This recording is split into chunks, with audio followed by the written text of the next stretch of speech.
A lot of gross things happening you'll see inside. We've already bug bombed it 3 times. We've got it professionally treated, and there's still roaches everywhere. And up there above the front porch, there's a hole in the roof where I saw a squirrel hopping around earlier, and the squirrel just disappeared and went in the roof. So we got that to take care of as well. Let's head inside.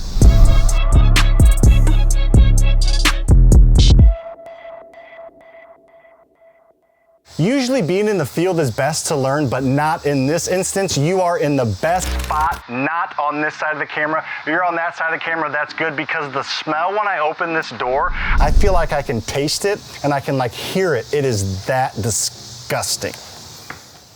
I'm trying to breathe through my nose and talk because of that smell I mentioned. So if my voice sounds a little bit weird, that's probably why. So what I'm gonna do is kind of walk through the property now, show you the current condition, talk a few initial numbers, talk about our plan to rehab, and talk about our planned budget. Then I'll do the finger snap thing, and this house will be done, and I'll show you the actual real numbers, how much we ended up putting into it, what went wrong, what went right, how things went, because things never happen exactly according to plan on the rehab. And then I'm gonna talk about, you know, what it appraised for and how much we're getting in rent, so you will get the entire BRRRR process done in one video, and you don't have to smell this. All right, let's head to the kitchen. Jade, there's like roaches. There's one on the wall right there, look. That is a roach on the wall crawling around. Oh my gosh. All right, let's shoot this quickly. All right, so this is a complete gut. We're gonna tear out this entire kitchen, put brand new kitchen cabinets, kitchen floors, everything. We want the kitchen to be nice. This is a 3-bed, 1-bath, little room out here, so it's a small slab house. We want the kitchen to be nice. We want to attract tenants. So we got this property under contract and ended up purchasing it for $72,000. So that's our initial starting budget. Let's talk about the things we're gonna do in the rehab budget as we're going through the house. All right, so this is an addition put on the back. I don't know if it happened when the house was built or after the fact. Either way, it's not done very well. So we're gonna have to make sure that all the stuff behind the walls is in good shape, that they did it well and did it right, or we're gonna have to rip it out. The plan would be to keep it because it's got all this electric and is a nice little bonus, some extra square footage for the house. Got a dryer vent hookup out here as well. So we're gonna gut everything, floors, everything throughout the entire house. So this is a nice extra piece that hopefully will look nice when we're done with it. Let's head over to the main area. We're gonna see the bathrooms and the bedrooms, and I'll talk a little bit of numbers on what we're thinking the budget's gonna actually cost. So this bathroom is gonna be a complete gut from the toilet to the vanity to the shower. We're gonna put new shower surround. We might keep this tub depending on the condition when it gets cleaned up. We can glaze it, something that's kind of a pain to take out, so we'll see after. That is a little bit of an unknown, but as you can see, this is gonna be completely new in this entire house and in here. All right, so something like this, we're gonna get a narrowed down exact budget before we start, but just roughly, this is gonna cost between $3,000 and $4,000 to do this bathroom. The kitchen's gonna be anywhere between $7,000 and $8,000. We'll talk about the flooring, but for this entire house, the flooring is probably gonna cost about $5,000 to $6,000.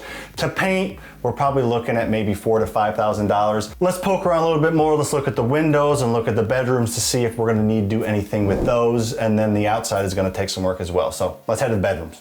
All right, so we're in the bedroom with a bunch of fly, whatever you call those. And I just noticed on the windowsill, a ring. Guessing it's not real, maybe it is. We're gonna put that in the best pocket. This is my 10-year wedding anniversary this year, so Courtney, don't watch this video. I'm gonna tell you I bought this and put it in my pocket. So it looks to me, honestly, like the windows aren't in too bad of shape. This house was built in the late 50s, early 60s, and this is definitely not 50s to 60s windows. Those are aluminum or metal or wood even. These are vinyl. So windows are in good shape, so that will save us money on this project for sure. Haven't done the exact math in my head. We're probably somewhere between $15,000 and $25,000 so far on this budget. So let's walk around the other bedrooms quickly. I'll give you some pointers on things that we do and don't do in bedrooms to lower maintenance on our rental properties, and then let's do a quick walk around the outside, and then we're gonna do that finger snap thing. All right, so this bedroom is the same as the other two, just pretty gross. And yes, people were living in these conditions. So paint on the wall, probably have to scrub it a little bit, clean it, you know, nothing too fancy, but this is going to need a little bit of work, but not a whole ton. So something we like to do in our properties to help lower maintenance in the future is we like to do just ceiling lights. We do not do ceiling fans. We do if the tenant requests it. A lot of times we'll work out something with them where, you know, if you buy the fan, we'll pay the labor or vice versa, but we don't typically put in fans. It's just a potential maintenance issue. You know, kids hanging from it, throwing stuff in it, breaking it. It's just something we don't like to do. And now if the property needs it for airflow or circulation, we're not gonna try to leave our tenants in a hot, sticky room or anything like that. But if the ACs work in this room will be fine. We do not put fans in here. So let's head outside, kind of recap the budget.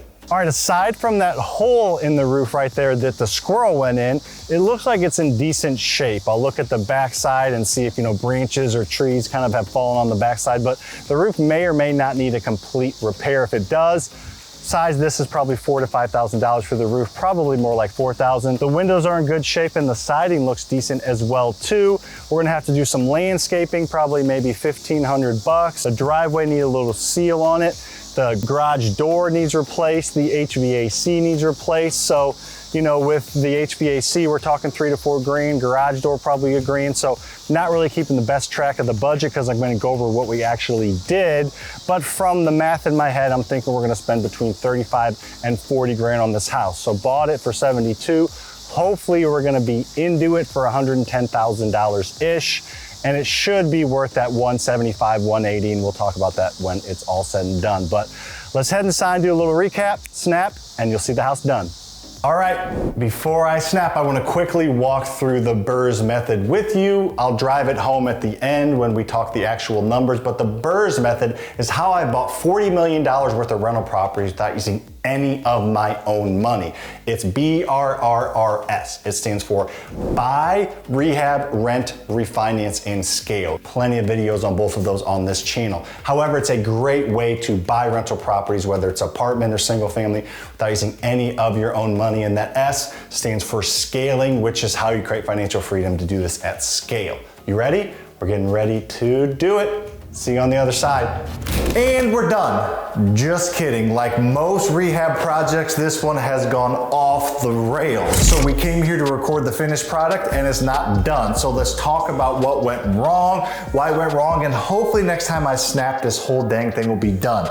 But as you can see by the B-roll, you can't tell right here that we had to cut into the stack. We did not know that the stack was cracked, but it was cracked. And when you're dealing with a slab property, you have to break up concrete to get to the stack underneath. If you have a basement, the lines run right above you, you can easily replace them, but with a stack you cannot tell, and we found a leak once we turned everything on, so we had to rip that out. Now you can also see the rest of the kitchen's not done because appliances are delayed like many other things. We just got them in, so we're gonna plug them in and then we're gonna measure the countertops and get those ordered. So we are definitely behind. The kitchen was a little bit of a bugaboo. Let's head in the bathroom and talk about that.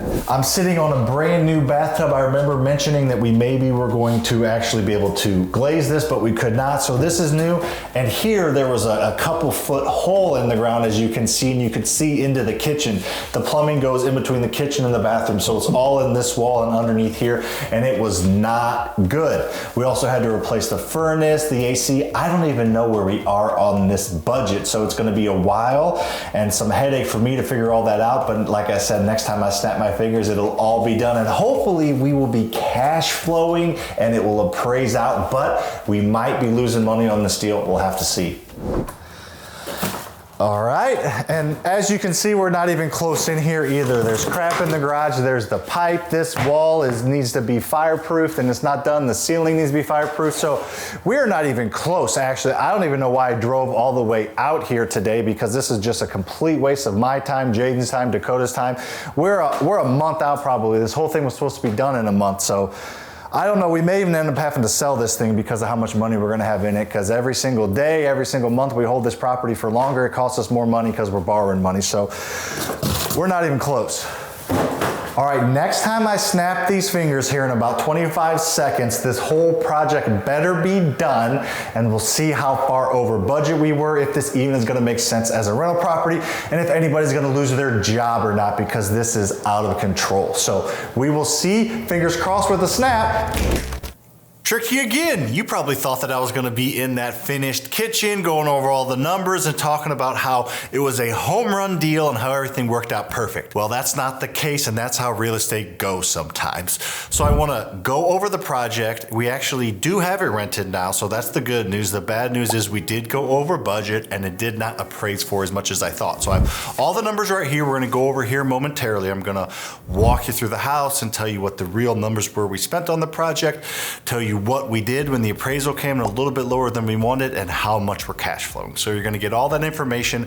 We were going to go out to the house, but the tenant was moving in the following day, and we didn't want to screw everything up because there were people there finishing up a few additional inspection items. So as we just talked about, the property took longer than we thought. There were some issues that were unforeseen. Some probably we could have been avoided had we known a little bit more. Some you can't control everything. Let's get to the budget and talk about what we actually spent and how we kind of did some pivots to make it all work a little bit. So ended up putting about $5,000 into that bathroom, had to replace, that actual tub that I wasn't sure if we were going to have to or not. There was a little more work behind the walls done there. So we spent about $5,000, and I'm rounding here to keep it pretty simple math for me and the editors and everybody else. If I say 5,000, it might have been 4,800 or 5,200. I rounded to the closest thousand to keep it all simple. So we ended up spending about $9,000 in that kitchen, which is a little more than usual, again, because of the delays of the appliances. I think we ended up spending a little bit more on appliances to get them sooner and things like that. The floors were pretty simple, about $5,000 on floors.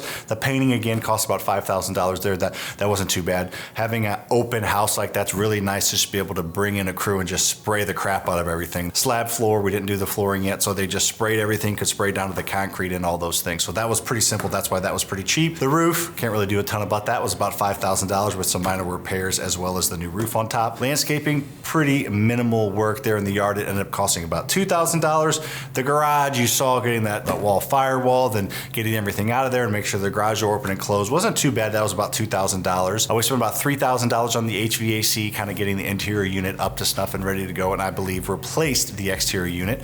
May have that reversed. It's obviously been several months, but we did a little bit of work there. Plumbing, this was an additional expense that we didn't really quite think of because the issues with digging into the stack and a big reason for the delays and all those things. So that cost us about $3,000 in additional costs. So put in a little bit of holding costs, which is me paying my private lender back, and insurance and just miscellaneous things. Spent about $8,000 on all that to bundle that together. So if you weren't doing the math, which is okay, or if it's popping up on the screen, we spent about $47,000 on this house, including the funds to pay back our private lender. So if you remember earlier, to get into the math, we bought it for $72,000. The goal was to put, $35,000 into it, maybe a little bit more, but we ended up going way over that budget, and we ended up putting $47,000 into it. Now, I remember thinking that the project was probably going to appraise, what did I put? I thought it was going to appraise for maybe 170 to 180. It did not appraise for that. I think it's worth that, but this kind of stuff happens. It did not appraise. So we had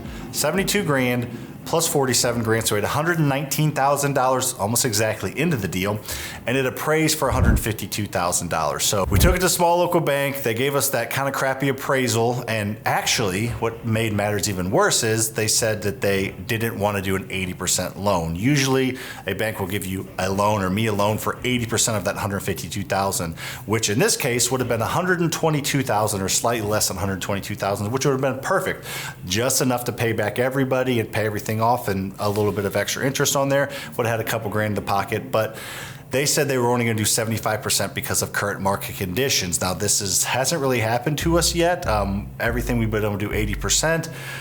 This newer bank we're working with hasn't worked with us as much, even though we have a pretty darn good track record, and they just wanted to be a little more conservative up front. They're giving us a decent interest rate. We're doing a 25-year amortization schedule. However, they are only giving us 75% loan to value on the cash out refinance. Just puts them in a safer position, and they said, we'll go up to 80 later this year as things kind of settle down a little bit, but right now 75 is all we can do. So the option to go to a different bank or just bite the bullet and do a 75% cash out refinance on this one, which is what we ended up doing, which $152,000 times 75% is $114,000. So we came up $5,000 short. Now, this has not happened very often. This little issue of coming up short on the refinance happened a little bit right when we started, but we had so many that we were able to pull out 5 grand, 10 grand, 3 grand from. We had excess equity, so we were able to pull out more. So we had a little slush fund in our business checking account of $30, $40, $50,000 that if we were a couple grand short, we would just grab from that, make the property whole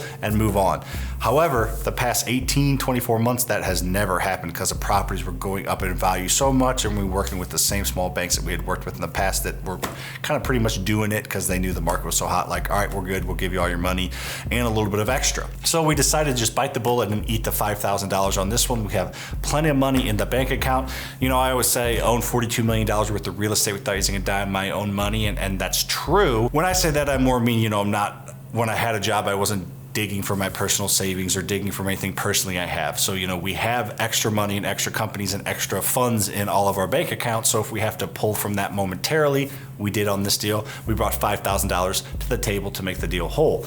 Now we have 3 appraisals that were scheduled the following week for some new properties, and a couple of those appraised really well. So we'll be able to get that $5,000 out. So it's never out of pocket long term. Sometimes we're just moving money around to keep it out of pocket short term. So that's what happened on this one. Fortunately, the rental market stayed pretty strong. We rented this one for $1,400. Interest rates have gone up substantially since we started this project though. So, we're able to get a rate. I don't know exactly. I think we were quoted a couple and we're negotiating, but it's going to be, that mid to upper 6s on this property, which is way higher than most of our properties. So all that being said, we're into a little more than I thought. Interest rates a little bit higher than I thought. All being said, looking over at the sheet over there, we're cash flowing on paper, which we'll see once it all plays out, $123.75 a month. So nothing super sexy. Sorry, JT, we're not bringing sexy back with this one.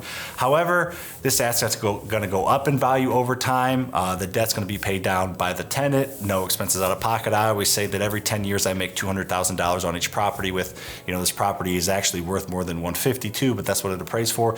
It'll be worth 200 grand here in a handful of years. That $114,000 mortgage will be paid down in cash flow. So I would like to cash for more than $123.75, but that's not always the case. I will gladly take over $100 cash flow in today's market, getting market rent and still allowing me to buy assets that will add to my wealth over time. As long as I'm cash flowing positively, I'm not super worried about the cash flow because it's just something that allows me to live or pay down my debt. My wealth is created through the equity in these assets that I own. Hopefully you learned a little bit on this. If you did, make sure to give this video a like. We're really trying to give a push here on YouTube. I would really appreciate that like. It goes a lot longer than you think. Hitting that like button helps me out way more than you would ever imagine just by doing a little click. So if you wouldn't mind doing that, subscribing to this channel, make sure you're following me on all my social medias, the Faster Freedom podcast, all those fun things. I would love to help you. I'm here to help you learn effective and efficient ways to create wealth for you, and I'm giving you paths to do that through real life examples. So anyways, if you appreciate that, I appreciate you for being here. I will see you on the next one.